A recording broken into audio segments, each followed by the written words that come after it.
My name is Scott Robinson. I'm the port director at the Port of Muskogee. In the 53 miles between Tulsa, Port of Catoosa and Port of Muskogee, there's 80-some industries that have located along the river. They've employed about 8,000 people. They've invested about $5 billion.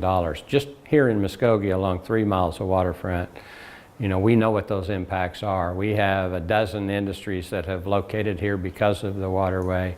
They've invested $2.5 billion in their facilities. They employ 2,500 people, and they contribute to the economy in the form of payroll annually, $125 million. So significant impact in Muskogee of the port and waterway. Most of our major manufacturers in Muskogee are here because of the waterway. My name is David Yarbrough. I'm the port director at the Tulsa Port of Catoosa, also known as the City of Tulsa Rogers County Port Authority. The port comprises about 2,000 acres of developed land, and it's home to 71 industrial facilities. Those facilities employ about 3,500 people. The Port of Catoosa considers ourselves a multimodal transportation location. We bring together rail, truck, and water.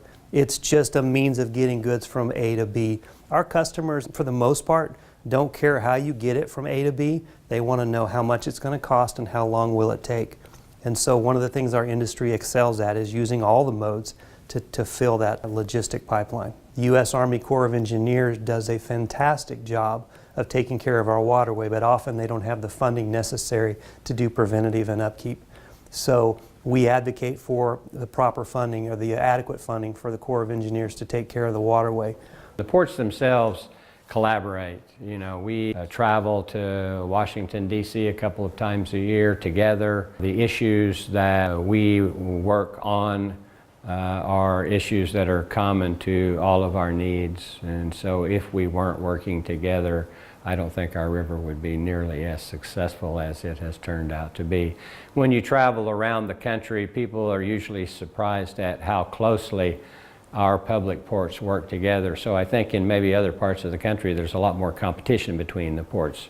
Here, not so. The Port of Catoosa and the inland waterway system, a lot of people come out here and they've never seen it or they don't know a lot about it, and they refer to us as a hidden jewel. We do believe we're a jewel in the economy, in the cog of commerce, if you will. We don't want to be hidden. We want to educate people. We want people to understand that waterway transportation is so very important. The Corps of Engineers released something about a year ago. Basically it says about 95% of the goods that move in and out of our country at some point touch a United States Army Corps of Engineer waterway project, either port or waterway.